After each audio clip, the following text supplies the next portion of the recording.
Hello, everybody. Happy Sunday after Thanksgiving. Today is December 1st. And I just was talking to Mark about holiday stress, saying, I need to find a better way of handling holiday stress. So let's not mention that there's only 3.5 weeks to Christmas. We'll just sit here in our community and pretend it's all good. But hello, everyone. I hope you had a lovely Christmas. See, there I go. Got Christmas on the brain. I hope you have a lovely Thanksgiving. And I was showing yesterday some of the ladies that came to our Jitsi chat. I was showing them a quilt that caught my attention from the Quilting Arts magazine. And I just lately, I am all in on bright rainbow colors. I guess I'm still very much in love with my color wash quilt. And so I've got a couple things I'm thinking of. One, I'm not going to tell you yet. I'll show you that next weekend because I think it's going to go on my Santa list. And so I will show you. But I'm very excited because I'm not done yet, just celebrating pure, beautiful color. So here's the color wash quilt that I'm talking about. And unfortunately, I've got a table full of fabric in front of it, but I love that quilt. Now, do you remember last week I was working? Oh, but the one thing, I know. Let me hold on. I got into bed at 4 o'clock this morning. So I'm just warning you now, I may be a little out there. But this quilt, it's a wonderful article talking about resists, and you can use a potato starch or dextrin starch. And this wonderful article is by Cindy Lobeck in the Quilting Arts, summer of 24.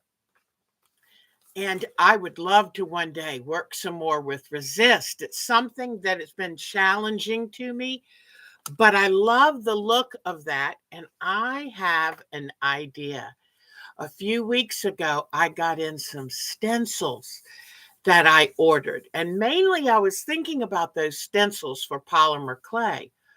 But when I saw that quilt, I thought, what if I get my brayer and get some thinned white acrylic paint, mix it with some textile medium, and run it on the brayer, making sure it's a nice, thin, even coat, and then run it, put the stencil on top of the fabric, and then run the brayer of white paint over it. And have a big enough piece that part of it is stenciled, painted, and part of it isn't. Because if you'll notice a close-up of this wonderful Cindy Lobeck quilt, that way I can cut some of the designs in a circle, and in some of them, I'll cut the circle out of the plane and put the designs in the background. So let me show you one more time with better lighting. But if you can see, what she has done is done surface resist, which is fascinating, but takes a lot of prep and work and drying time. So what I'm thinking is try to do it with stencils and paint to give that look, because the stencils I got have amazing geometric designs on them. So I will be showing you that probably next week. Oh, that's the class you took. Oh, how fascinating. See, I think that would be fascinating. Speaking of classes, there is a Mancuso virtual schoolhouse class in January, and they just announced one for March. So I'm so happy that they're opening up these virtual classrooms. And if you're joining me and you haven't heard, hi, Mary.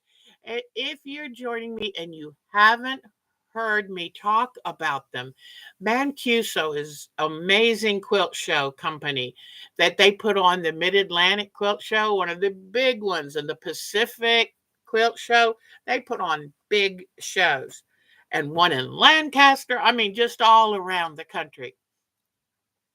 During the pandemic, they decided to hold virtual quilt shows so we wouldn't have to miss it. And they, instead of having in-person classes, they had virtual classes. Well, I'm a real big fan of those classes, a real big fan, because I'm sitting down here in North Carolina and there aren't that many shows that are close enough by. And one day I want to make the big tour of the quilt shows. But for now, a virtual class is perfect for me because I don't have to travel by myself. I don't have to stay in an expensive hotel. I get to take the classes I want. If you want to take them in your pajamas, you can. And so it's really a wonderful opportunity.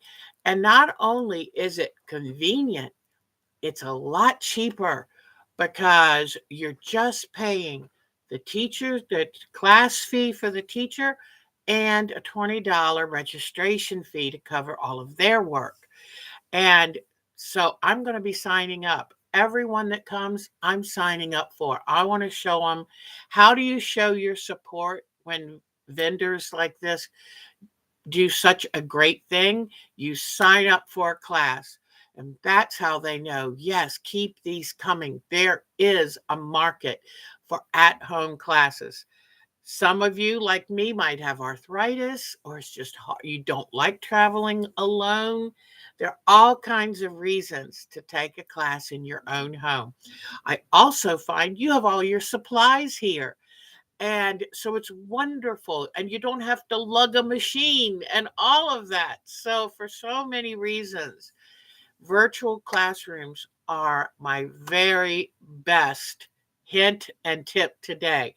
So just go to Mancuso, find their website, and check for their virtual schoolhouse. It is wonderful. Sadly, you don't get the quilt show with it that all the people have entered their quilts in, and you don't get the vendors. But maybe you can find a vendor list and shop for them online as well. So here is my quilt, my turkey quilt. Now, how this turkey quilt came about is I was sitting looking for other things and I kept seeing turkey quilts and I noticed, the tail feathers are just wedges. That's easy. I can do that. In fact, I hadn't even put away my wedge ruler. So I used this ruler because I wasn't sure how long I wanted to make the tail feathers. Any wedge will do. This is a 10-degree wedge, meaning it has 30, you use 36 of these wedges to make a complete circle, because a complete circle has 360 degrees. So 10 degrees goes into 360, 36 times. And that way, I got a chance to use a lot of my beautiful fall colors to make the tail. Now, let me do something really quickly here. I want to take out some of these safety pins. I have started quilting it, but I didn't finish. And I'm going to tell you, we went to my daughter Becky's for Thanksgiving. It was so much fun. And it was just a wonderful, relaxing day. And so I didn't get it finished, but I said, Becky, I hope you don't mind if I'm bringing a guest, an unplanned guest for Thanksgiving, but here it is. And what I did is I took some string, it's a thread, but it's a very thick thread. And instead of painting the edges of the feathers white, I did a big wide zigzag. And I was able to do this on my machine upstairs. Now, let me give you a little more light, and you'll see he has sunglasses. He's trying to be cool. And he also is packing a bag. And I took some pretend vinyl and made his little suitcase, then cut his little wing so it looks like a hand holding his suitcase.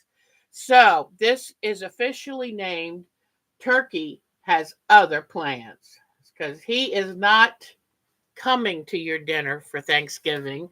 He's going to hit a beach somewhere and get his suntan. So I thought this was so cute. And I kind of had an idea in my head and I just went with it. I the cut the tail feathers, and I even told Bonnie yesterday his tail is he's a little lopsided. It's a little lower on this side than this side. But it doesn't matter because I did this. We've all been talking about we've kind of lost our mojo this year and it's frustrating. Well, guess what? This got a little bit of my mojo back. Something was falling, but just sitting down and just playing with this really did help. And trying to figure out how I was going to do it and what kind of face. I didn't really want a simplistic turkey. I didn't really want a realistic turkey. So here he is. And this is in honor of a turkey I got one time. I used to live on 10 acres back in Maryland. And so every spring we would go to the local Amish farmers market and we would get some new ducklings or new chickens or new baby turkeys. Well, one year I got so excited to get them that I got the turkeys a little early. I, not having grown up on a farm, I didn't think about they have a rate of growing that continues. And even though the turkeys we got looked like the natural turkeys, they were still the hybrid turkeys that grow very big. If you were to get a wild turkey out of nature, it wouldn't be as big as most of the turkeys you buy from the grocery store because they've been bred to have big breasts, lots of good to meat people love. And they're not real flyers. So when I got this turkey, we used to have such fun. The kids and I, we would be out working in the garden. And then towards the evening, I would sit down in one of my chairs, and I had long hair back then, and the turkey babies would come and climb on my shoulders and hide under my hair. So I acted as the mom turkey. I didn't mind that a bit. And so it was always so much fun. Turkeys can be very personable, but I've had people say, well, I couldn't kill a turkey I raised. I'll give you a hint. They're not bright. And so I don't know if it's true or not, but there's a saying that turkeys can drown in the rain by looking up, I don't know. But our turkeys got so attached to us over the summer that when the colder weather came and we went back into the house most of the time, they would call for us. They missed us.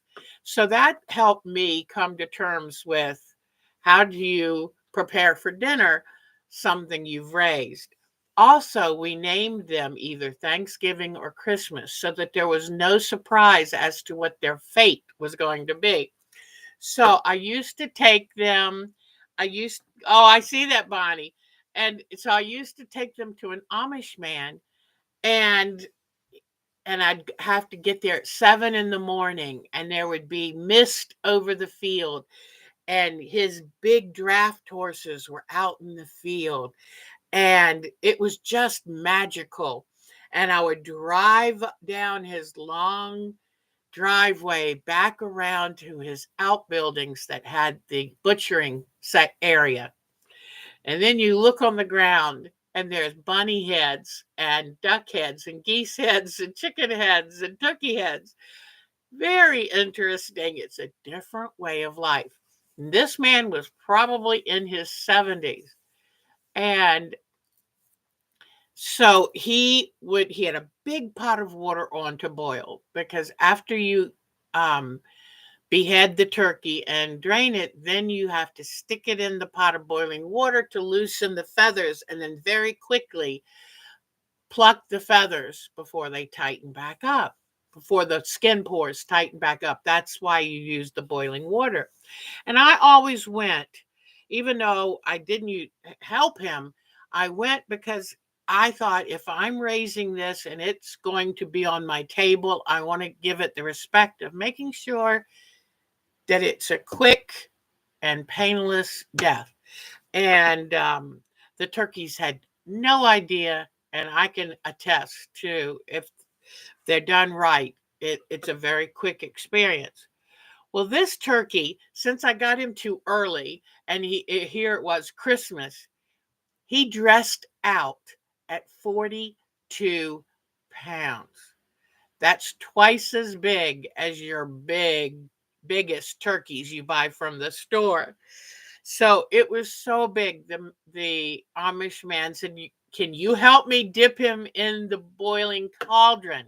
And I said, "Absolutely," because it was too much for him to do by himself. Now, out there, he had a stainless steel counter and he had a garden hose, and it just had icy cold water. And that's where he did the dressing out of the turkey. And I want to say, too, now this was 20 some years ago, but he only charged $5 to dress out the turkey, which I thought, that's not enough. But he loved donuts. So every time I would bring him a box of donuts, and then he would say, "Can you go up to the house and my wife will hand you a cup of coffee for me?" And he would just sit there with the cold water, rinsing his hand. I know. And rinsing his hand with that cold water. And he would work on the turkey, rinse his hand, eat a donut. And I said, he's probably going to outlive us all. But it was just, and then I would have a huge cooler with a bunch of ice, and he'd put him in the cooler and we'd come home. The problem was, once I got him home, my oven wasn't big enough for a 42-pound turkey. It was a mess, and I was trying to hack stuff off this turkey to get it in the oven. So, if you start to grow your own turkey, just remember, um, don't get it too early, because each turkey breast was bigger than a football. We were eating turkey. I put it in the freezer, but I know we ate off that turkey for almost 6 months. So anyway, that is my turkey story. And that's why I thought, if I make a turkey, this one says, I know what you do. I'm going to Florida. So anyway, but we had a wonderful, wonderful visit with Becky, and Andy grilled the turkey out on the grill. They had so much food. It was unbelievable. His brother, Todd, and his wife, Sarah, came from Richmond. Todd made an apple strudel. It was so good. And he even had a video of him stretching out the strudel dough. I mean, over 3 feet wide. It was amazing. And yeah, so it's just, it's absolutely, absolutely amazing. Yes, I've had a lot of different life experiences, and but it's an interesting life, that's for sure. Um, but we had, I mean, desserts, we had dressing, best candied yams. My granddaughter Charlie made the best cranberry salad. Oh my goodness.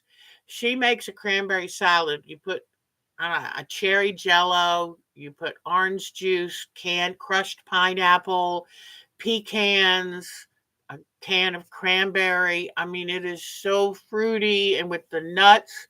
Oh my goodness. So luckily they packed me a container. It's gone. I ate it all. It was like dessert for me. So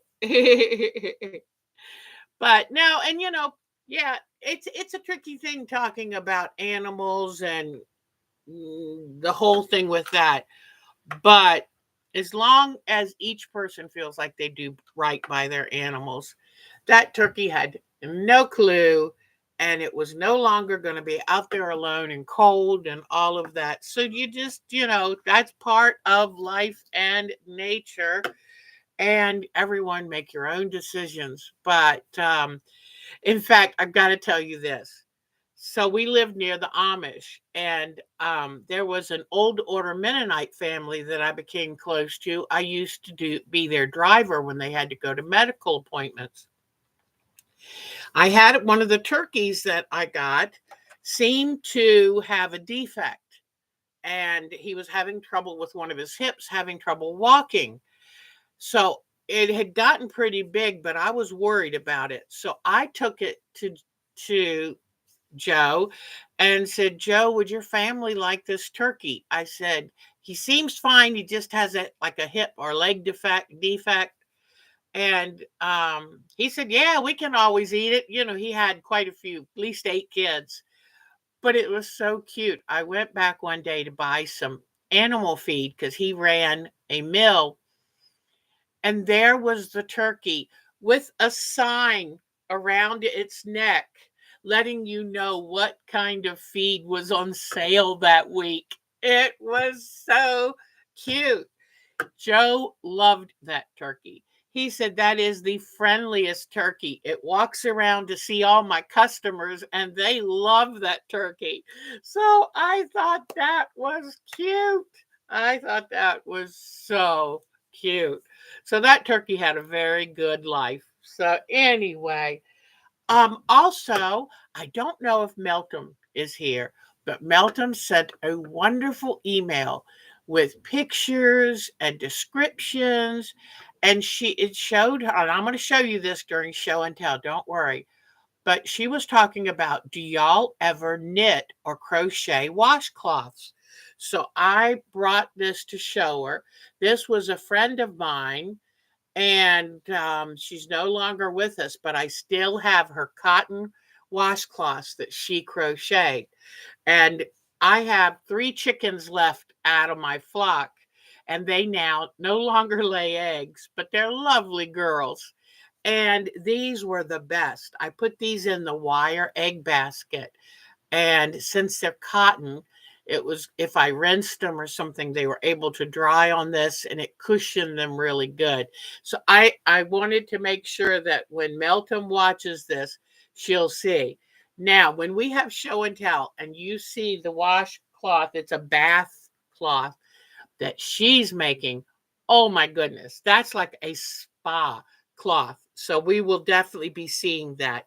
She also sent a short video to show you how she makes one of her um, favorite recipes. It's almost kind of like a pizza, Turkish style pizza. And so that's wonderful.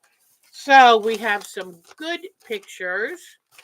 And let me see all what I have here. Oh, I didn't get ready to do those patterns. If I can find those patterns easily enough, we'll have the drawing. All right. So, one thing I wanted to show y'all is I have this sign hanging outside my door here. My studio is in a walkout basement that has a door right at the driveway. And so I have a hanger outside that holds this. Back in the day, I thought I might give lessons out of the house. And that didn't quite work out for me, but I still love this sign. And I bet you some of you can figure out what quilt pattern is behind my name on the sign. Anybody? Anybody guess who designed that quilt pattern? And so what I did is I brought the sign in because one of the hooks was coming out, and the weather really does take a toll on it. So I put a couple of coats of paint on it first. I tell you what, I've sewn out of dining rooms most of my life. This was a dream, let me tell you. But I brought it in and painted over several coats of black paint, Then I decided to take and turn the sign upside down so I could have fresh places to screw the next hanging hooks. Hello, Dolores. Dolores. Oh, I've got to show you something. I don't want to wait. Since Dolores has joined us, and I'm going to show this because it's just too important. And Dolores gave me a hint that she had one of her works of art on a national show. Let me grab my camera. Hold on. Pardon me for breaking form here, but this is too exciting.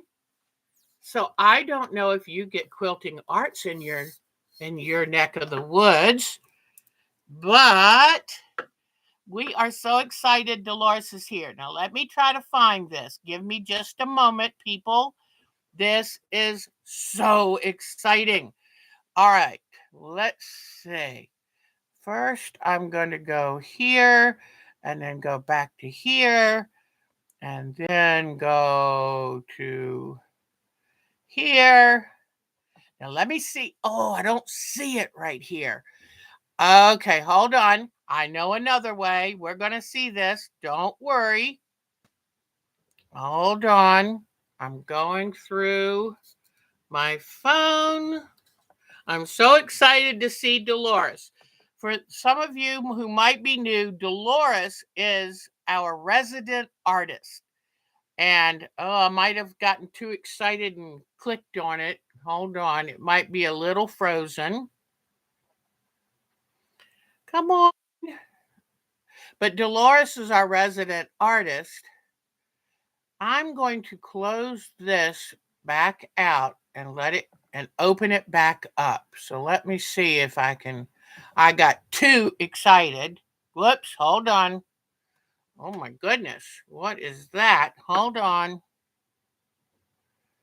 Okay, now let me go to.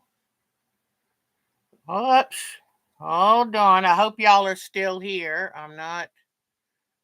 Let me go to this. Oh no. I did get too excited. Hold on. Oh boy. Now, here we go. I'll bring this up. Come on. And I use two different mice, one for down here and one for normal. So I tend to get, here we go. Now we've come back up. Let me, whoops, hold on. Let me bring this back up. All right. Now let me, oh no. Oh, my wire came out. Oh, there we go. Don't you go out, wire. We have something very, very exciting. Let me try not to get too excited this time so we can see it. All right. Open up this. But I told y'all about this last show. And oh, my computer's acting so slow. Let's see. Come on. The internet must be very, very slow today. No dogs. Hush up. Hush up, doggies.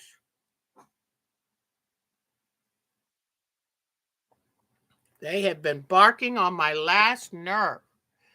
Well, it's taken a while. Well, let me tell you, if you have a chance, try to look for Quilting Arts on your PBS channel, or you can probably find it on, there's Quilting Daily, I believe is a channel. And I'm still going to try to get to this, but my computer is moving so slowly. Oh, well, I know another way. I know another way. Give me just a moment. Okay. Oh, yes, I still have a plan for my moon glow, and thank y'all for knowing. Uh, I know it's like, whoa, what is that about? Okay, let me turn this on. I know another way. Let me find it because my computer is moving very slowly. Okay, hold on. Everything is so slow today. Okay. All right. Let me move this back to here. Hold on. I'm going to show this. I'm so excited about our Dolores being here. Come on. Okay. Nothing electronic is working as it should today. All right. Hold on. I'm going to do this. I am determined. I am very determined. Okay, here it is. Let me bring it up.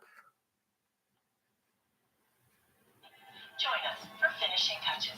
Okay. Randy, thank you so much for bringing these beautiful quilts with you. Tell me about them. Look at these pieces, really texture. So look at that. There is our Dolores's not a llama. That's her alpaca, and it was on.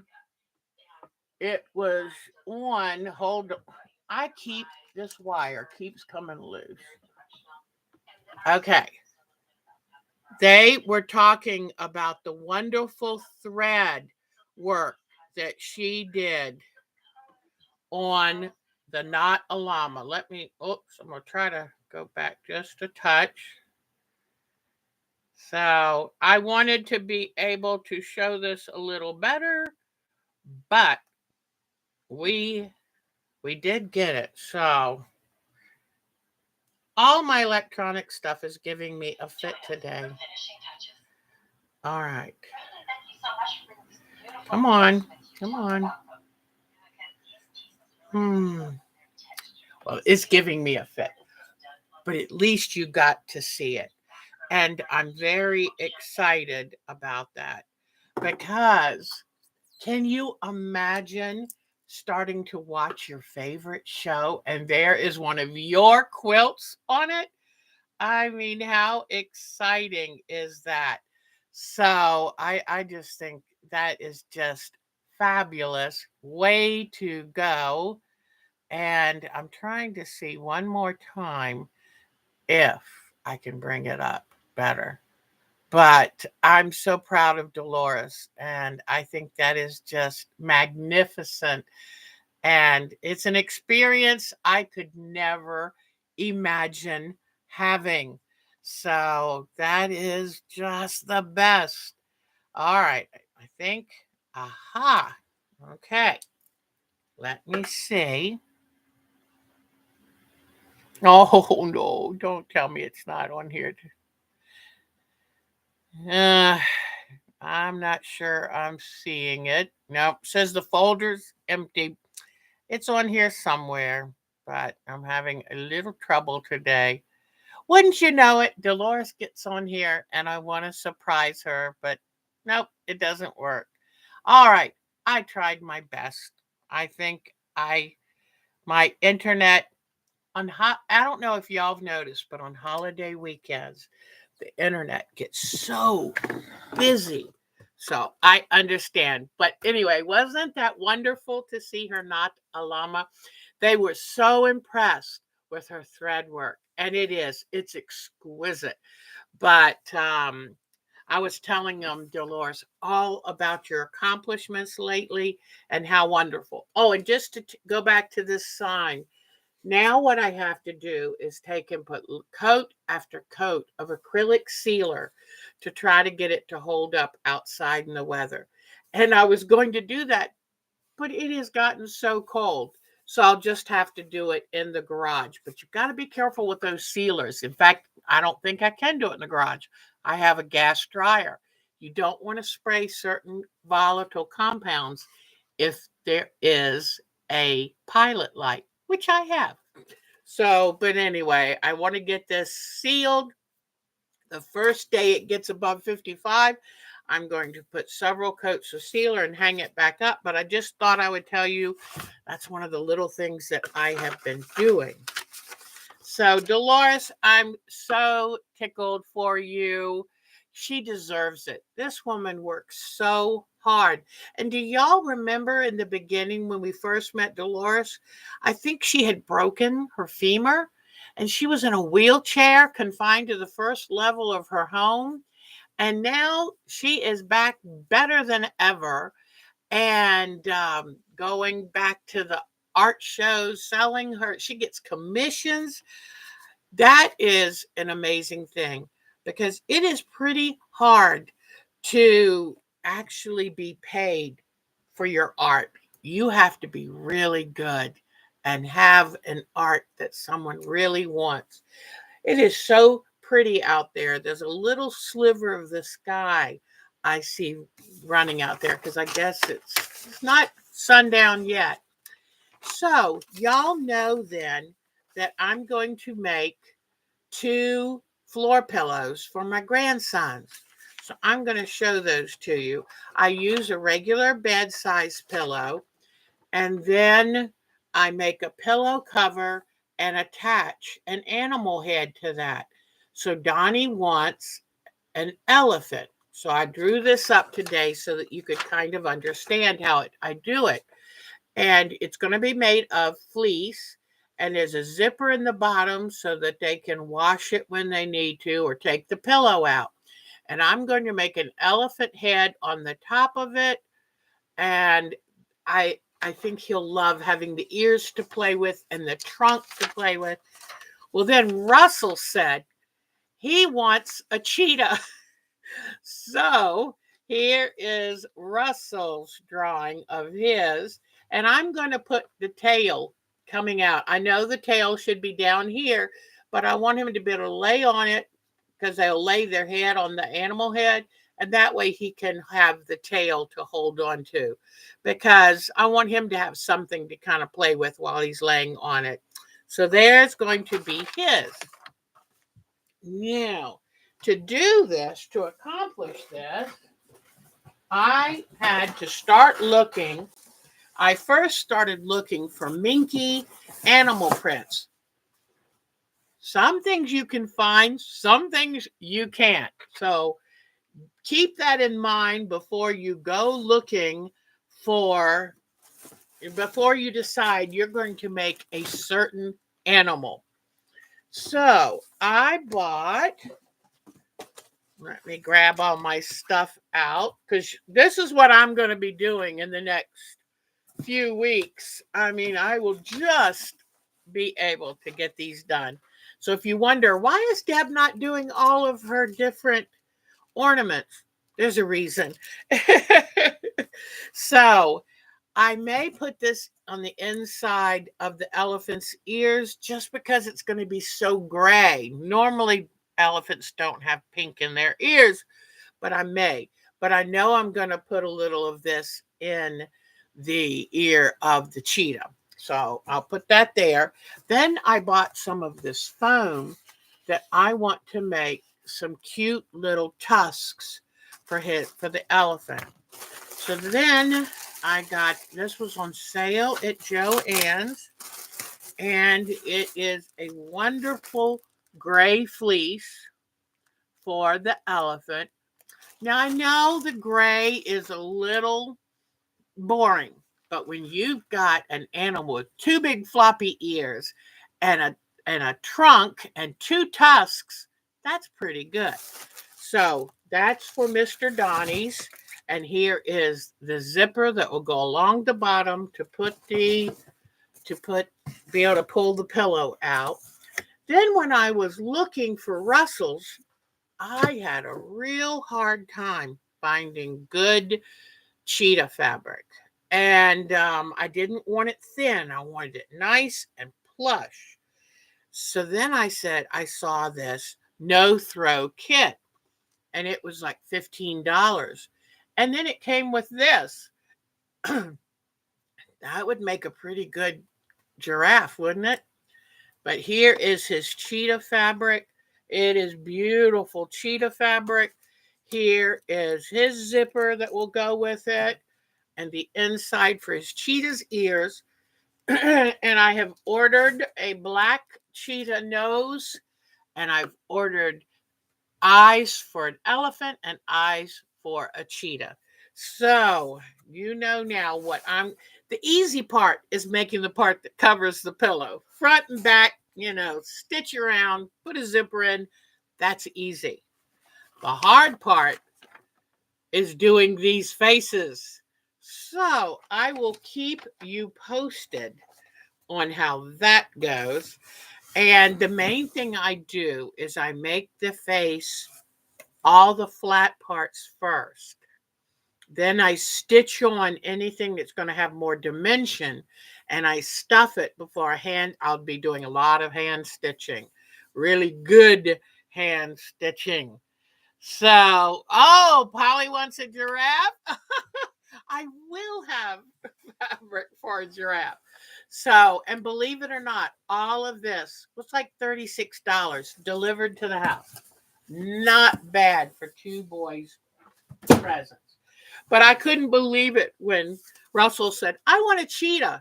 And I'm thinking, panda, uh, something easy. So, but it'll be fun. And mainly the facial features, like all the stripes and stuff, that's all going to be hand embroidered. Unless now with that new machine I've got upstairs, I might be able to work on it that way. So let me let me grab my agenda. Oh, first, let me see who is here. Oh, while I'm looking to see who's here, I had a wonderful email from Miss Jody, and she wanted y'all to know that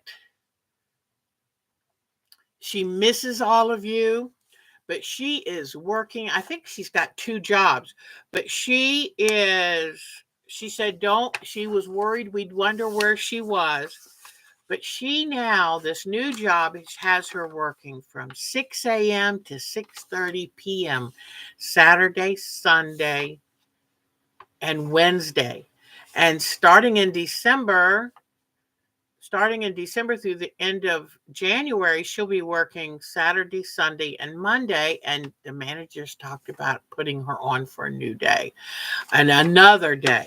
So she's working really hard. Plus, don't forget her wonderful channel, which is Quilt Squirrel. And wait till you see Show and Tell. She's finished that beautiful Davenport quilt she was working on. She's going to take it into work this week for the store quilter to quilt it. So I'll show you those pictures coming up. But she said she wanted to wish everyone here a happy Thanksgiving and a happy Christmas, Merry Christmas. And she'll try to drop in anytime when she can. But she says she checks on the reruns, but wanted to let everyone know where she is.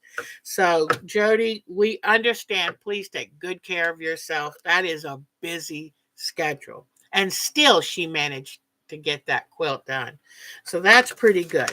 All right. Also, Pat was on here last Sunday, and we were talking about Mark cut the desk upstairs to fit my new bigger machine. It's got a 12-inch harp, and my other one was more of a travel size machine. So Pat was saying she'd like a video. So I talked to Mark, and we're thinking that right after he's going to retire this month and the holidays. So right after that, he can't actually demonstrate how he did it, but he can take the machine out and show you what he did, where he cut, and tell you about it. So we'll get that video out right after the holidays. I was working on cushion covers for my granddaughter the last time we were here. and I managed to actually get them done, took them over for Thanksgiving. And hold on when we were going over there, and she sent me a picture. She put the cushions.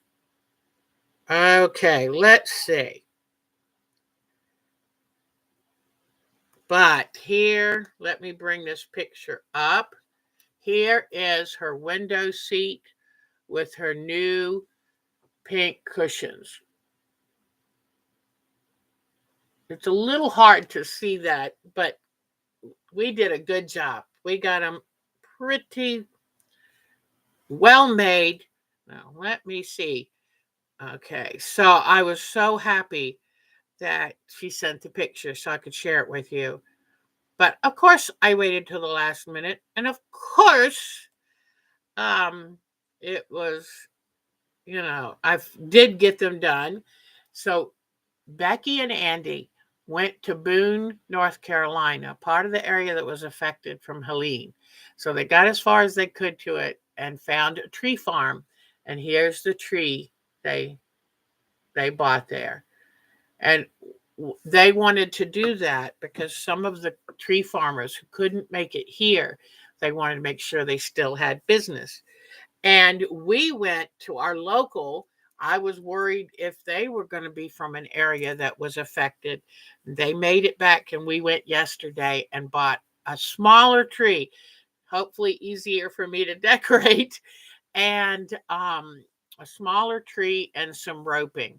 So when you get your live tree, especially if you're anywhere on the East Coast, you may be helping some of those hurricane victims who were devastated back in September. It's hard to believe it was back in September.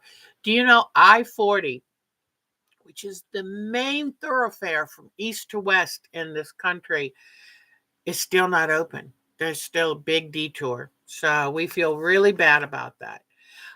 So I finished the cushions. And now I'm going to come and see who's here, because then I'm going to tell you about our sit and chat yesterday we had. And we had a nice sit and chat. Okay, Marcia's here. Oh, look at you. Happy December. And in fact, I think this past week was Pat Fry's birthday. So happy birthday, Miss Pat. There's Bonnie. Besides putting so many wonderful things. In fact, you know what Bonnie did? She put on there about Bonnie Hunter's this year's 2024 mystery quilt. And she did that. And I went and peeked and got so interested that I think I'm going to try to do it. And I've never done a Bonnie Hunter because they are so amazing. And I'm a little intimidated, but I'm going to try. So anyway, any of you who are interested, please go to Quiltville and look up. And I think it's called, well, you can look up the 2024 mystery, or I think it's called Downtown, Hometown, something like that. So Bonnie and Mary's here. Oh, hi, Miss Josephs. Hello. Oh, y'all are so good. I love seeing y'all. Laura's here. Yay, Laura. Laura sent me the sweetest email last week. Cheryl Hogan, how good is it oh, Detroit. I bet you. Yeah. I went to the doctor's last Tuesday and wore a pair of shorts. And now it is cold. I know what you mean. This country all of a sudden got hammered with a cold front. Okay. So it's so good to see Miss Cheryl. Miss Cheryl, you are a joy. And oh, Mare, there she is. Oh, don't worry, Mare. We'll have another one. I'm trying to talk the ladies like Miss Joso into being kind of the hostess and do once or twice a month Saturday sit and chats. So we'll see. She might be busy, but I'll kind of needle her just a little, only in the nicest way, and see if she'll hold those, because it's totally free. We chatted for 2 hours. I got some things done for the undersea quilt, and I think that would be nice. Oh, Joso invested in a light box this week. Good for you. You will enjoy that light box. You'll use it more than you think. So, yeah, I'm sure those circles are applique. That was from that quilt I was thinking. Um, okay. Now, Mary, if Mary Kimura, I'm sorry, I'm messing up your name. I'm sorry. Are you, I think you're a member of our group's IO, but all you have to do, our group's IO, I put the Jitsi thing. Otherwise, just send me an email to our time to quilt, and I will make sure you have the twc.com. I'll make sure you have the link to get in. And it's pretty easy, and you don't have to type. You can just talk, and that is great. So we had, I know Joso's was there, Joni, Bonnie, Sonia, I was there. I'm not sure if there was anybody else, but we had that yesterday, and it was a lot of fun. And Melanie wanted to be there too, and her husband's birthday was yesterday. So she didn't make it, but don't worry, we can do it anytime we want. So Polly's here. Love my Polly. I tell you what, this is great. It's so good seeing it. I wasn't sure who'd be here on a weekend right after the holidays. So, Dolores, this is so good to see all of you. Thank you. And thank you again to our moderators, Marcia and Josos. We love you doing that. Oh, I don't blame you for cleaning up your studio, Dolores. With your art schedule, I'm sure that every moment is precious to you.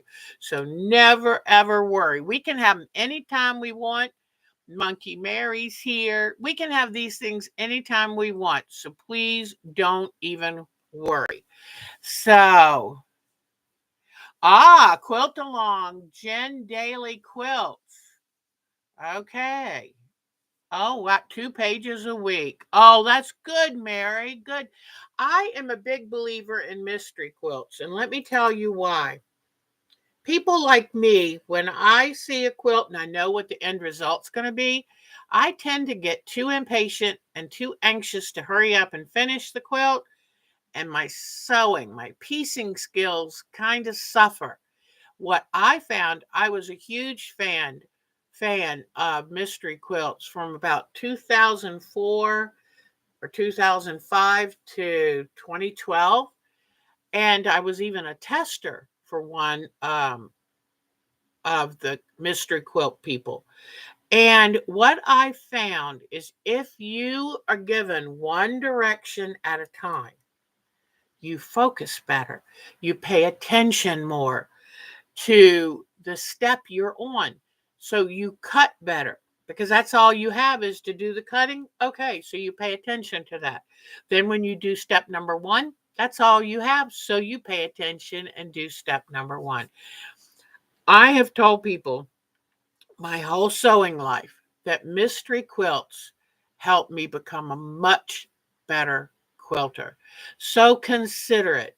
Now, in saying that, not everyone likes doing a mystery where they don't know what the final quilt's going to look like. Some people worry, well, how will I know where to put what colors? Well, usually all good quilt pattern writers are very good at explaining what colors you need, giving you examples. Pay attention to if they say light, medium, or dark, because that's the big thing when you're doing a mystery quilt, because you know yourself that a quilt might fall flat if you don't have your light, medium, dark in the most optimum places. Also, you might not want to use your favorite fabric. Save that for to see if you like what's going on. But you don't have to wait until it's over unless you really don't have that big of a stash and every bit is precious to you. I understand if that's your problem. Most of the quilts that are mysteries What you're really doing is you're testing the pattern for the quilt designer.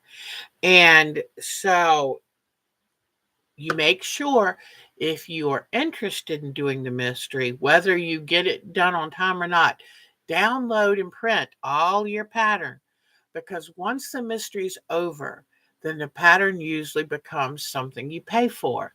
So that pattern is a gift to you for being willing to test it for the quilt tester, because there are times when you're doing a mystery, you'll find a mistake. You'll share it with the designer and she can fix that mistake before she markets the pattern. So Bonnie Hunter said the same thing. It, you cannot come back to her and say, I missed step number 4. She won't do that.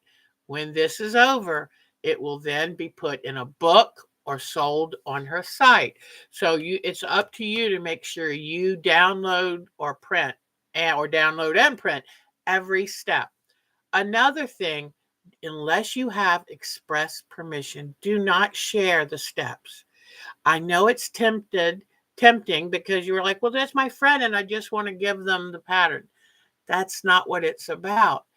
And these pattern designers make money off their patterns. So what you can do is tell your friend, go to Bonnie's site. You can download it. And, that's only fair. So do that. I wanted to tell you too, I enjoy my Mary Mayhem. She was the one I did quilt testing for a long time ago. And I got an email that she's going to be doing her annual New Year's Day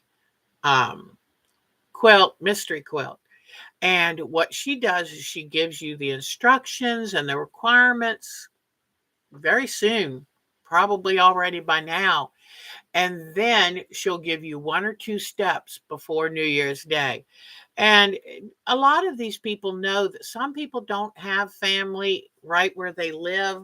Some people don't enjoy the holidays as much as others, or don't have as much to look forward to, or live in a place that's not easy to get around. So anyway, a lot of mystery people will put them during this time. So it'll give you something to do if you're not busy wrestling a 42-pound turkey that won't fit in the oven. And for me, that's perfect, because I don't really entertain on the holidays themselves. I'll go over to Becky's and my son will come down after Christmas. My other daughter, Katie, is coming right in the middle, before Christmas and before the end. So, but it's so wonderful. I no longer have to do the big meal. So it leaves me time. And I will definitely be doing Merry Mayhems. And I have a stash that I've been collecting for 35 years. So I have enough fabric. All right. Now, so just want to tell you, be on the lookout for mystery quilts. And in most cases, they're free as long as you do them during that window. So, and don't bother the designer 2 weeks later saying, I can't find my, no, don't do that. You'd have to buy it then. And that's not so bad. In fact, Mary Mayhem says she would appreciate a little donation towards what she does. And I don't mind a bit, because it takes a lot of time to write a quilt pattern. So I don't mind that a bit.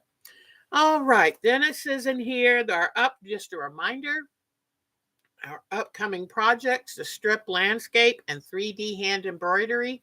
I'm getting kind of anxious, especially with the 3D embroidery. I am seeing the most amazing embroidery going on YouTube. I'm fascinated by it. And instead of just being dainty and using 2 strands of DMC floss, they're using the whole 6 strands.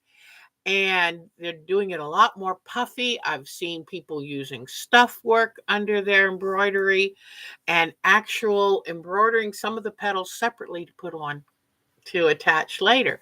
So it's just a new world out in hand embroidery, and I'm thrilled. That's how these hand arts tend to go. People start thinking, oh, well, that's a dying art. and then somebody figures out just something a little different to do with it, and it gets the whole movement going again.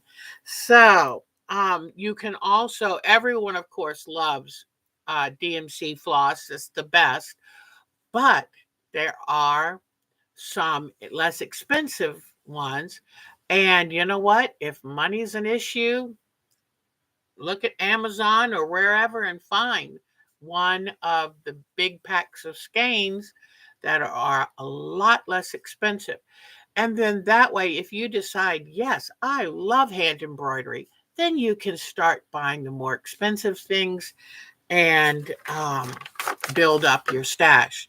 Or if you're like Bonnie, you've got it perfectly rolled on all the little mini cards and everything numbered, and wow. And you know what? It is good, especially if you roll them on those little things to put the number on them, because a lot of patterns just tell you a number, not a color. So, okay. I also got through telling you I'm not inspired to make a lot of Christmas ornaments this year. I'm going to make a few, just a few. So we will be doing a couple like next weekend or the next weekend, but nothing like last year. I got to take a break. I burned myself out last year. So we will do a few. And if any of you see interesting ornaments, then send them to me by my email, or if you're a member of our group, put them on the group and I'll share them, at least show or talk about them. All righty. So I think that until yep, I'll talk some more. I'll give you some good storylines from Meltom's email. They were delightful. And then I will, when we do our show and tell, I'm going to show you now what I have been working on. And being a holiday week, I didn't get as far as I wanted. Isn't that every week I complain about the same thing, and I'm sorry.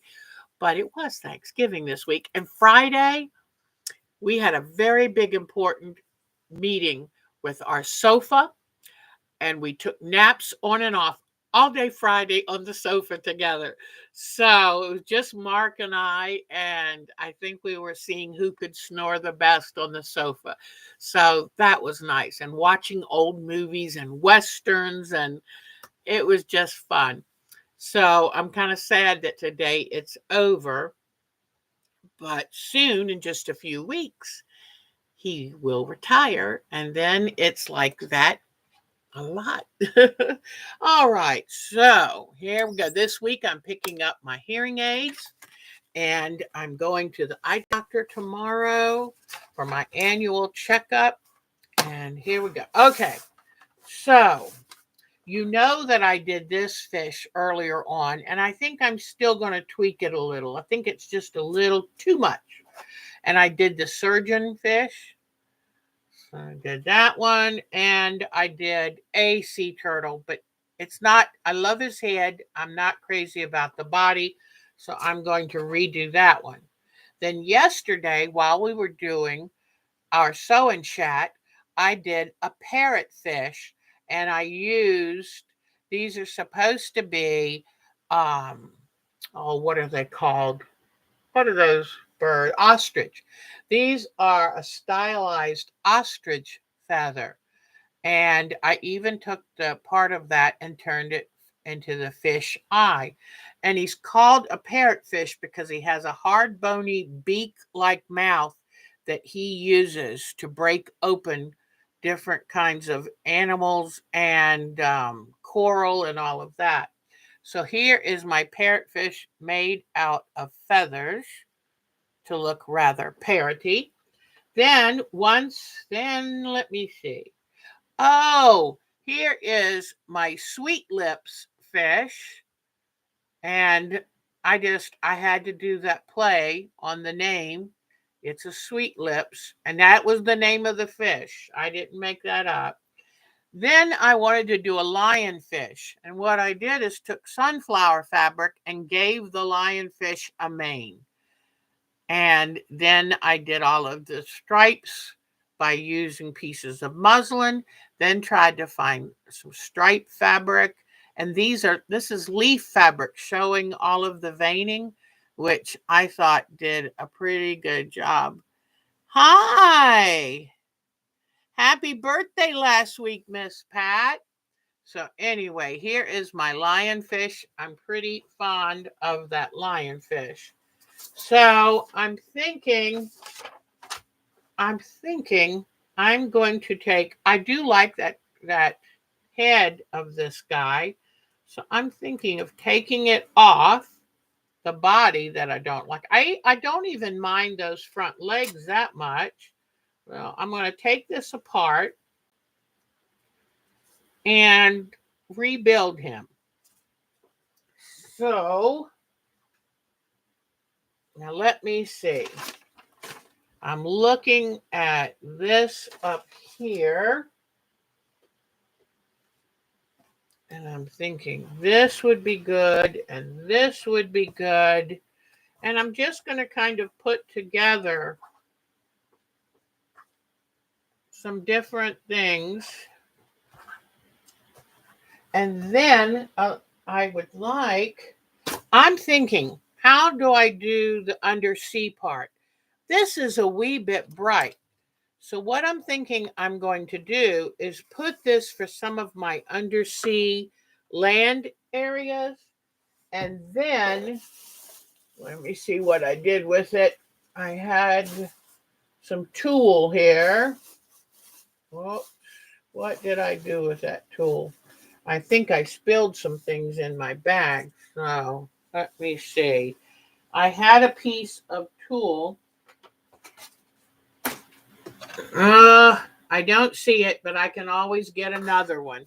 But I'm thinking to make it look like it belongs underwater, because it does a little bit of a good job. You know, this looks like little highlights of sun coming in.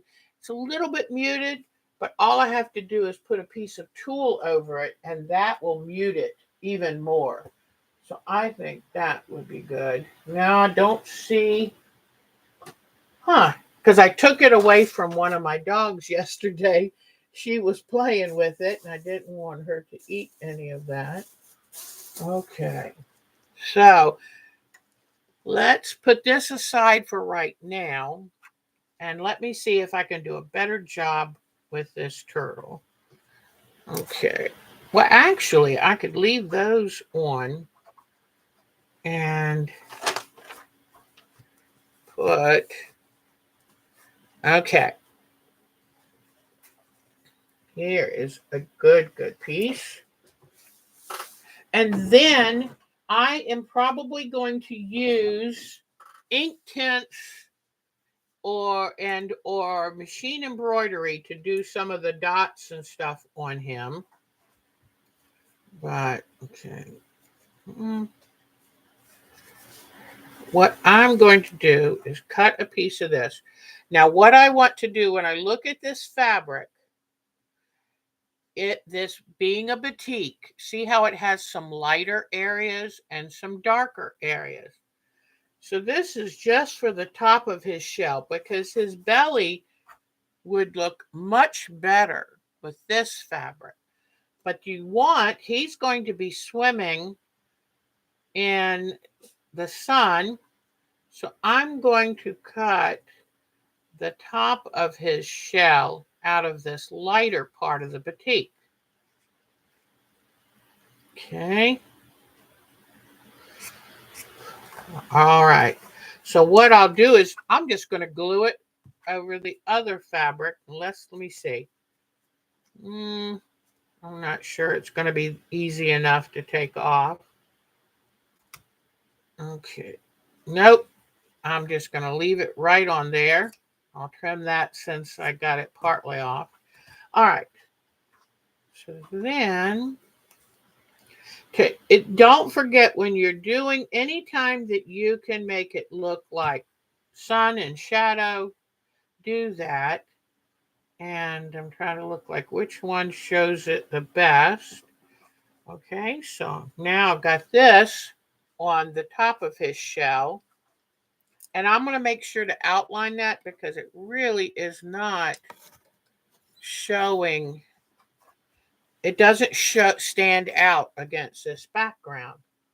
Now, another way I can help him stand out better is to take a piece of this and just give it that, just make a narrow little strip, and this will be like there's an additional sunlight on his shell. So let me get this. Let's see how I just have to glue it onto here. And today I'm using, you can use school glue. Today I'm using tacky glue because it's a little. Now see, now just doing this helps him to stand out against the background. And then I'm just going to, let me trim it down just a little bit so it's not too much. And try not to do straight lines because you just want him to kind of blend a little bit better. I need a little more glue on this end. Okay, so he's going to be coming up like this, which means the sun is going to be, you always, when you're getting ready to make your creatures or your landscape, remember where to just note, where is that sun coming from? Let me see. I think it works. I wish I'll try to look for a lighter. Oh, here's a lighter yellow. Okay. Let me try this. I'll try. Yeah, I think that might work better. It's amazing what just doing sunshine and shadows, what that does for your artwork. Gives it so much more realism. All right, so now I'm going to put this on top of his head to show the sunlight. And I'm going to make his head a little flatter. You have to make sure you look at that picture of the animal to remember. And then it comes down to his beak. And turtles, yes, have a beak. The way their mouth works. So now I've got those two on, although I'm thinking that looks a little bit like a bandage on his head. I don't want him to have a bandage on his head. So what I'm going to do now is cut a little piece of some darker fabric. I'm going to give it a little transition strip because it never goes from light to boom dark. So let me get this glue up here. I'll put a little bit of a transition and see if it helps it not look so much like a bandage on his head. Okay, let me.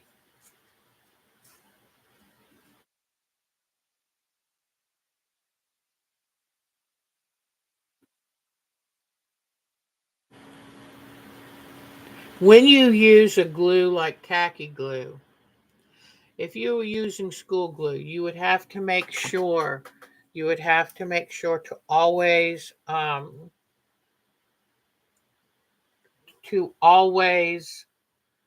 stitch it down like with invisible thread. But when you use something like a tacky glue, it sticks so much better. And because I don't want to have to come in here and stitch all this down, I'm not sure that would work. So I'm putting another little thin piece. This is called collage landscape or collage work. It's just a way to, let me put this back down here. It's just a way to layer in colors where you would normally use a different color paint or pencil. It's just a way of adding fabric in a very simple way. And it's your way of painting with fabric. So now what I'm going to do is I'm going to cut a little piece of this fabric because I noticed that on any area of the turtle that doesn't really stick out, isn't really exposed to the elements, is a much lighter color. So right up close,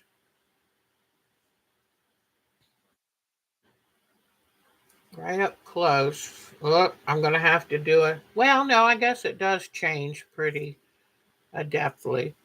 Okay, so yeah, I'm going to have to end up doing a transition line for that too. Because if it doesn't look right, if you put a color on and it just does not work, then you'll know you've made too big of a jump. And I'm going to just come in here and do a little transition piece.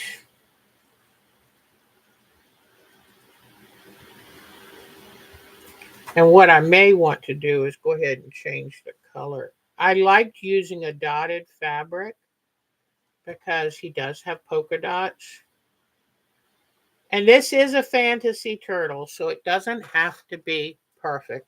But see, I had a light color and then I put a transition piece, and I think it just gives a little more depth to the turtle.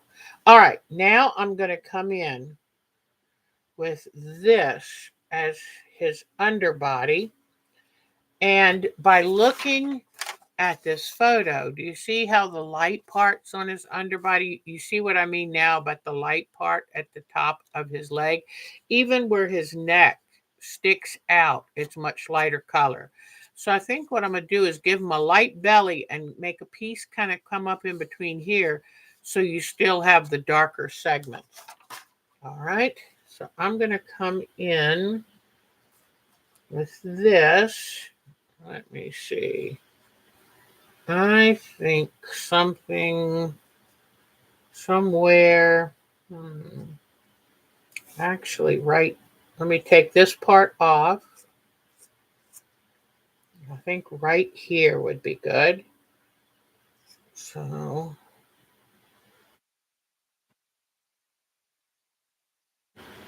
okay. So this piece here. Now, when I come in to put this in, what I will do is I want to make sure I cut it in the right place. So, let me see. Oh, his head comes back. Okay. Let me put some glue here for his head. Another little scrap of fabric. Cover that white just to make sure that doesn't show. This is why I also say too, when you're doing collage landscapes, your fabric goes a long way because you're often just cutting little bits of little pieces of stuff to go someplace. Okay, so now I've got his head down there pretty good.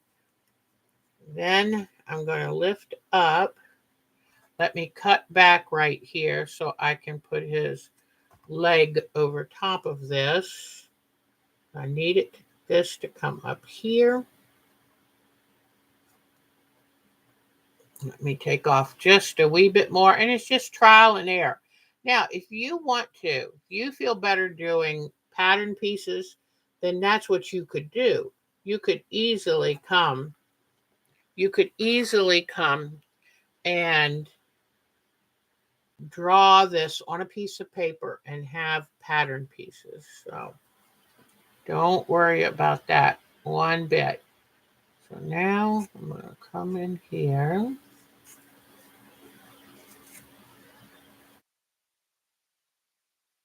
Right.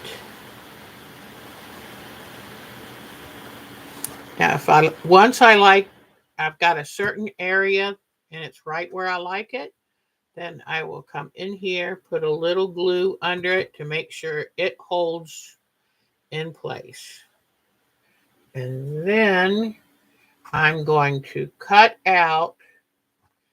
I just realized I need some of this to come a little lower so that when I cut this light green part out. So I'm going to come get this. All right. I'm going to peel this back. I'm going to put this in here. And that way, wherever I put those two little cutouts, it'll have this nice, dark, rich color below. So I'm just extending what I already put on this what I already put on at the top. See that? This is lighter because the sun was on it. So now, when I put this back here, I want to cut a section. I want to cut this. Supposed to. Okay, cut down like this.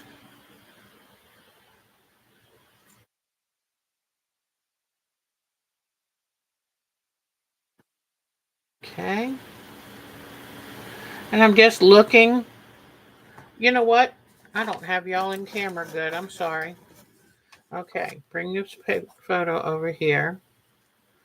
So I bring this down like this.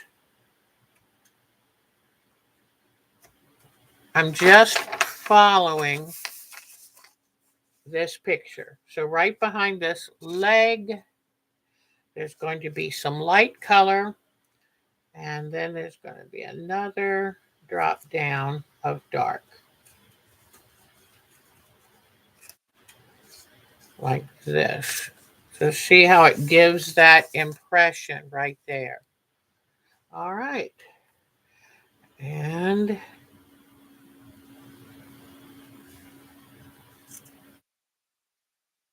okay, and I want another little piece of this nice dark part. See, I wanted it to have some little ups and downs.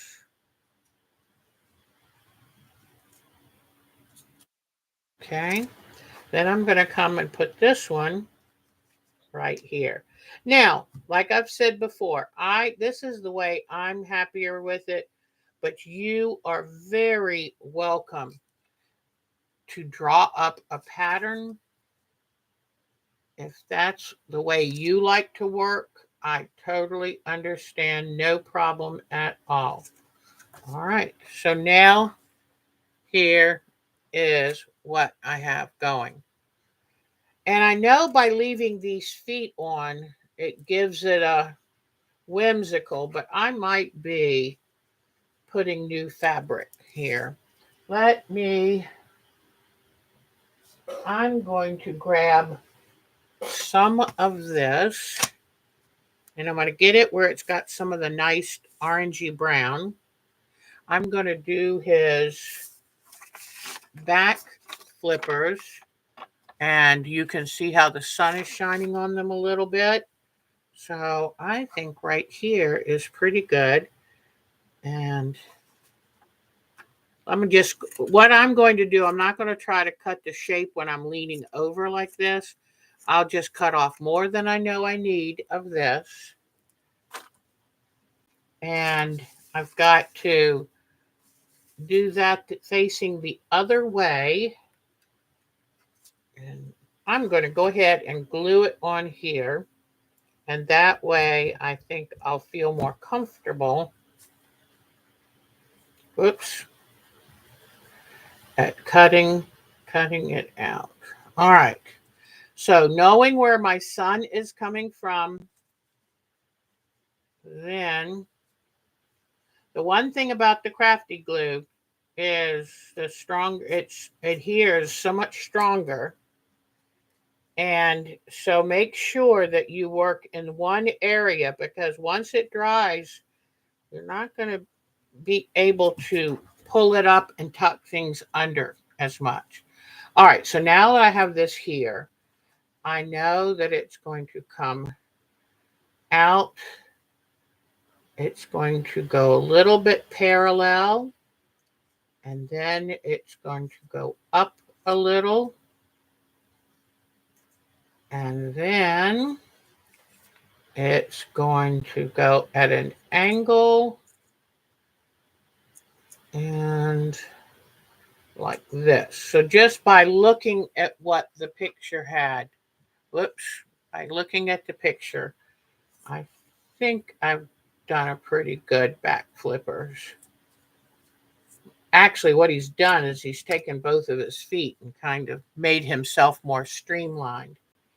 And this, let me bring this up just a little more. Okay. So there are his back flippers. He's coming out to be a little bit more realistic. And I think I'm going to put some of this brown down here for this flipper. Since that flipper is under his body and in the shade, so to speak, I'm going to, yeah. Oh, dogs. They made me jump. Dogs, enough. My dogs are really getting on my nerves today. Sorry about that. All right. I'm going to leave that green because that's cute and it's a little whimsical, but I'm going to cover up the blue and red. So I'm going to put this right down here and then put another touch of glue on this one over here. All right. So now I want to show more of a joint right here. Yeah, I don't want the flipper looking too big because I want to show that it's under the body and back behind.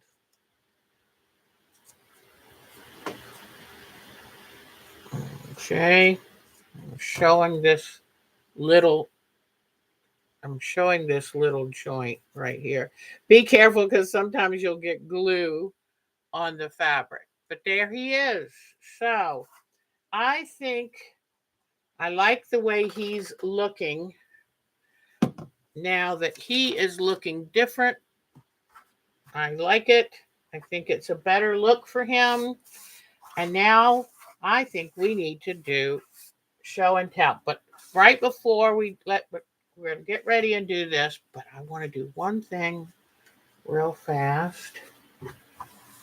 Oh, what a mess. Okay. And I can't wait to start my octopus. He's going to be the star. So I'm just going to bring these back over here. And my latest are the Sweet Lips fish, my sea turtle,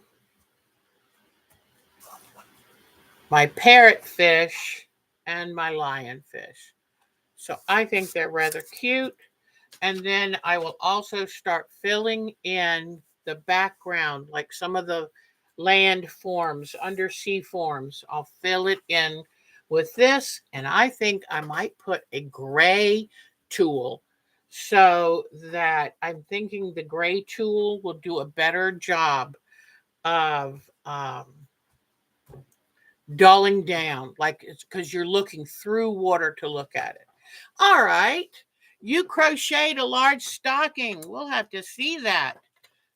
You'll have to. Now, I think Mary sent us some great pictures of tree leaves and a cyclamen plant that she grows really well. I'm not that good with cyclamen. All right, here we go. Let's see. Turn this way. All right. Let me bring the thing forward. Keep it plugged in. And all right. Now let's bring up your show and tell because that's the part I enjoy the best. All right. Get my glasses on. Okay. Here we go. Show and tell. All right, Miss Alberta did an outstanding job of, look at this. Isn't that wonderful? And I think it was her sister that took her on a cruise to Alaska, and she made this wonderful quilt from it. And I love it. That looks like fun. And I love too that she put Alaska and then put the date. That's great. So thank you, Miss Alberta. That is a lovely memory quilt. Wonderful thing to remember. All right. Let me see. Oh, Miss Bonnie's been busy. Miss Bonnie's been busy. So she has, whoops, and this, I got it in such a small format. I apologize. But this is her amazing black work that she's putting a beautiful border around. I mean, really pretty. I'm sorry I can't show you clearly. I grabbed her picture at too small of a size. She's starting her red work for Christmas. This is going to say Noel. She does such beautiful handwork. And this was so cute. Look at that. Oh, just cute. And then look at her little baby dragon. Look at that. Whoever thought a chubby little dragon could be so cute? And this was another download. It was a free download for 2024. I'll have to figure out where that is. If you belong to our group, she has all of this information on the group. So she is doing a great job. And she got out her Nora, who is her cute little baby polar bear. She's hung that up for Christmas. All right, let's see now. Um, Debbie. Let's see what Debbie has. Oh, yes, she has. Now, Debbie is visiting family this weekend, but look at that. Isn't that a wonderful fall quilt?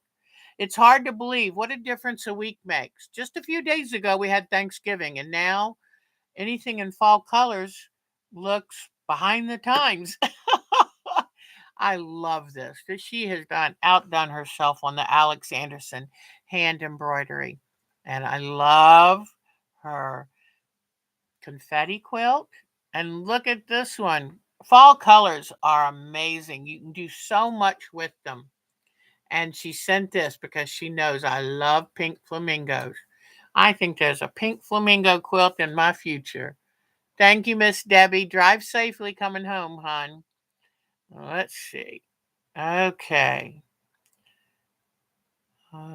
Dolores. Dolores had these wonderful, look at these mushroom art quilts. Aren't they great? She's so creative. She has a whole different way of looking at things, which I admire so much. And then there's another one. And these are things that people love buying from her.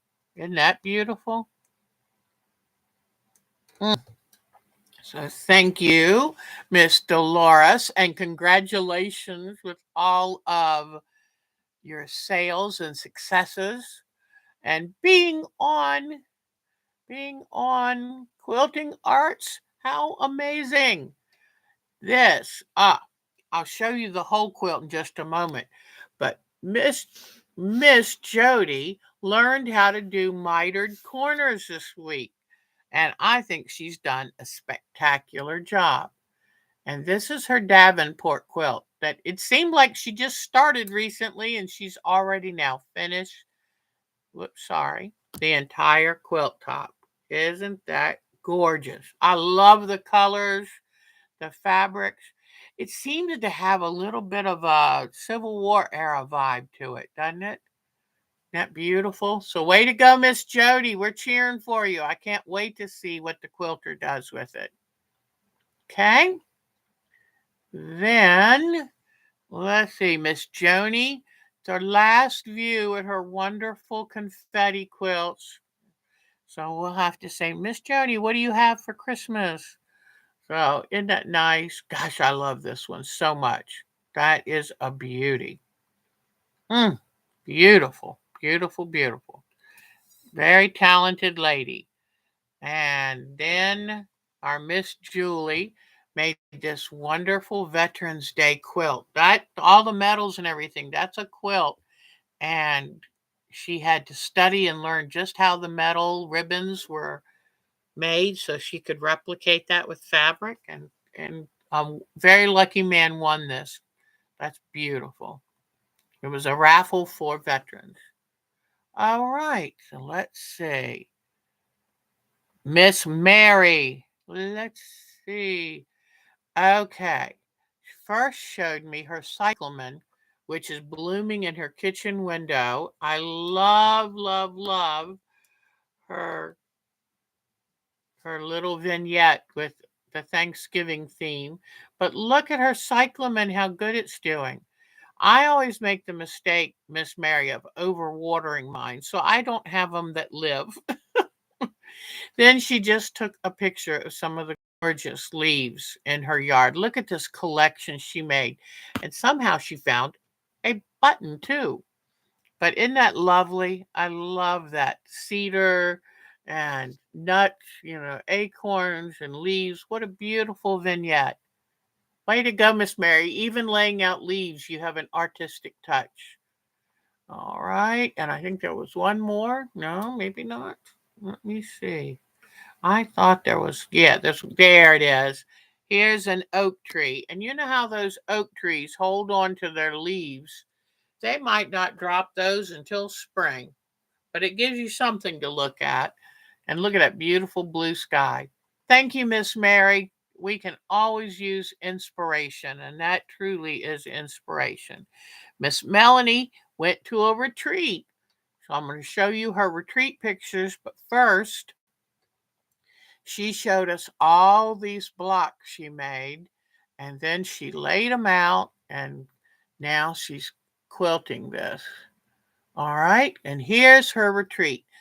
The fun thing about you can go to a retreat and learn all kinds of new techniques or just sew on the stuff you want to make. I loved her stuffed pear. Isn't that great? And these are pictures. I don't know who anybody is, but I just thought I would show you the pictures from her retreat. I love that moose quilt. That is cute. She's up in Michigan, so I love it. Look at that. Can you imagine going to a retreat with a nice, beautiful fireplace? Isn't this lovely?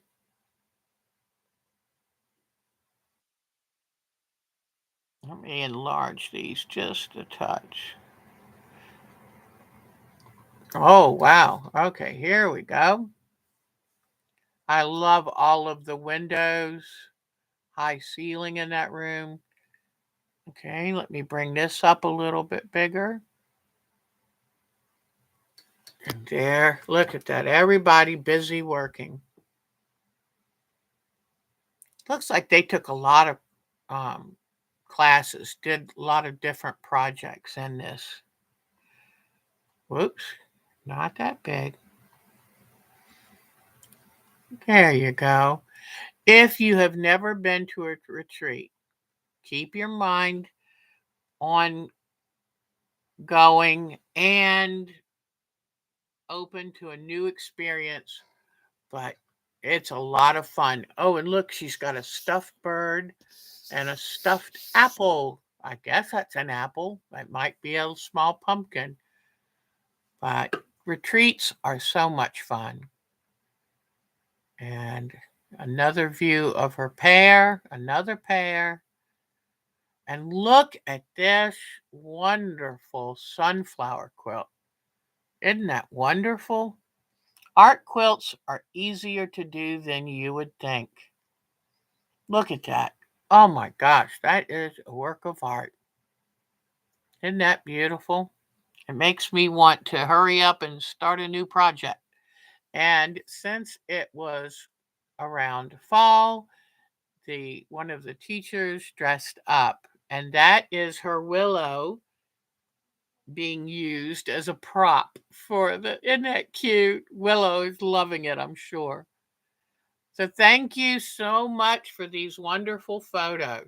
Thank you, Melanie. And let's see, Miss Melton.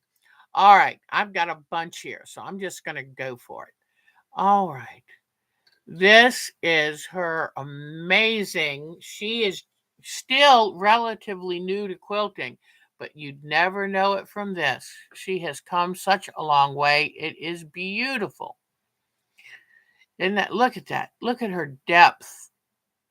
It's just beautifully done. This is her early, probably her first machine quilting. And now you see how far she's come. And this was, she goes on walks, and I think this was along one of her walks. And this is a kitty. I thought it was the one she saved from the engine. This is the one she rescued years ago. The other one she rescued and gave it to a shelter to find a home. So there's her kitty. More from that beautiful, beautiful quilt. This is the rag, the bathing rag that she's making by knitting. Doesn't that look like it would be wonderful? Very much like a spa washcloth. Now, she has a mommy named Melik, and who is an amazing bread baker. So, way to go, Miss Melik. And she said that the mother's bread is so good. And let me tell you, any bread that's baked, especially by such a talented bread baker as Malik, is so much better than anything you could buy. So they are a very lucky family. Way to go. Okay. And then this is a style of eating. They call it, I think, a floor table. And they all sit around, and I wouldn't be surprised if that's like some kind of pumpkin soup and a wonderful salad and Melik's amazing bread. And there they sit at their floor table. Isn't that great? Um, let me see. Yeah, and I'll tell you more about another recipe. All right, so now let's go to the next picture. Another beautiful quilting. Look at her amazing placemats. And I'm going to give you her Etsy site, and please check out her Etsy site. She has a beautiful artistic hand. She makes incredibly happy work. Look at these amazing flowers. Isn't that just wonderful? So check out her Etsy site. Oh, here's the video of her quilt.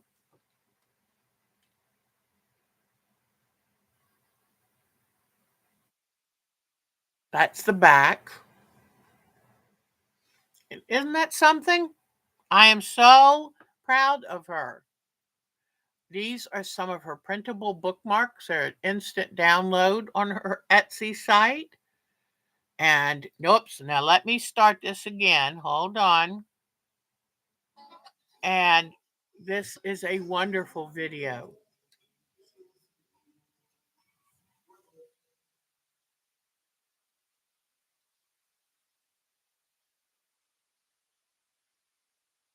And this is a recipe called lamakum. Now you can make it with a bread dough, but she makes it with a yufka, which is it's a flatter dough. And it has minced beef and the vegetables that you see, and then she rubs it down, puts all the ingredients in, and they roll it up and eat it. But isn't this a great video she made and said, please show it? So it's, in a way, it's kind of like a Turkish pizza. Isn't that great? I love it. Thank you so much, Melton. And I'm going to when we finish these photos, I'm going to show you that again because I think it's worth seeing. And she gave us her permission to use it. Onions, looks like maybe some garlic, tomatoes, peppers. Oh, yeah, there's the garlic. Parsley, or she said you could use lettuce.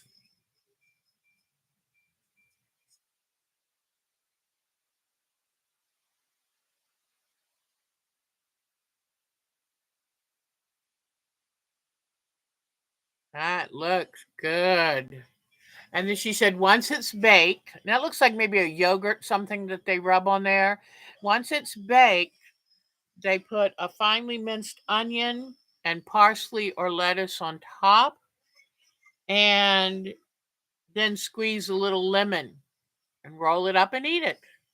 Isn't that beautiful? Ah, just beautiful. And that recipe's called lamakin. Lamakin. All right. Now let's see who is next. Thank you, Miss Melton. You show us so much interesting and fun and beautiful stuff. And thank you, Melik, for sharing the bread. Okay. And then we'll go, let me see. What did Miss Polly had got to show her fall trees again. Here we go. Come on. There. Look at this beautiful confetti. And I think she made this from, was it Angela Walters? I'm trying to remember. But I loved her background strip piecing. The quilting really gives movement to the piece. And then the crunched little pieces of fabric, confetti fabrics, are amazing. And she used some of her water soluble stabilizer and left most of it in. So it's a little bit crackly. I'm zooming in to show you just how wonderful. And she then spread it out and then loosely sewed it together. So I think that is just fabulous. Thank you, Miss Polly. And then let me see. Oops, hold on. I've got to go back down so because I think let's. Whoa. Oh, come on. Where are my little? I'm looking for. Okay. Here we go. Here is the other fall quilt. We showed one last time. We love them. And look at that. Isn't that amazing? And it's got acorns, everything. It's just beautiful. Fabric acorns, I do believe. So thank you, Miss Polly. All right, and we might just about almost done. Let's see. Oh, I think I actually have something to show. Okay. I saw this on a PBS ad, and it was for a show on the Blue Ridge Mountains. That is absolutely beautiful. So I took a picture of it so that I can have something like that in my future. I'll have to figure out. Oh, this is my daughter's sweetheart, Andy, his sister-in-law, and his brothers over here, Todd. And look at my daughter's fiddle leaf fig. I mean, is that an amazing plant or what? Two plants, but she's so talented. And then here's Mary, and this is Andy's mother. And I love they have a multi-generational family. And I think those are the only two that I took, and I couldn't get them downloaded, the rest of them. So I'll have more next week. All right, so that is all of the show and tell. But I looked at the Blue Ridge Mountains, and honestly, if you had some really beautiful handmade paper and you could tear it to look like the trees that are on the mountains, it would be beautiful. Let me turn on my lights, come back to say goodbye and say thank you very much. And but I'll make sure we took some other pictures of Thanksgiving, and I'll make sure to have it for you next week. All righty, y'all take. I know, doesn't that wonderful food make you hungry? Oh, it looks amazing. So, well, oh, there's Meltem. Oh, she is there. And I hope, Meltem, I tried to look up the pronunciation of all the words that I said. I hope I got them pretty close. I was trying. So thank you so very much, all of you. And it's getting dark early. I'm getting hungry too. And that bread, Malik makes beautiful bread. So that is amazing. But thank you all so much. Oh, I know what. I'm going to type. I want to type, and I'll put it below too. I want to type www dot swan quilt art dot etsy dot com. Here, that is Meltem's site on Etsy. Go see what she's got in there and see if there's something that might be a perfect Christmas gift for your friends and family, because she's a very talented lady. Well, thank you so much, everybody, for joining me. I really want to get this undersea quilt done. Let's see. I've got 2 appointments this week, but I'm going to try. But I do know that next week I'm going to have something new and surprising for you. So have a very good week. Stay warm. Take good care of yourself. We made some cal de verde last night. Any of you who might know Portuguese or Spanish knows that means green soup. It's not really green soup, but it is so good. It not only feeds your tummy, it feeds your soul. And it is a wonderful base of chicken stock, polska kielbasa, onions, a little garlic, shredded potatoes, cooked white beans, and finely slivered kale. And oh my gosh, it's the best soup I think I've ever had. So if anybody wants it, I'll give you a recipe. Take good care. Happy beginning of the Christmas season, everyone.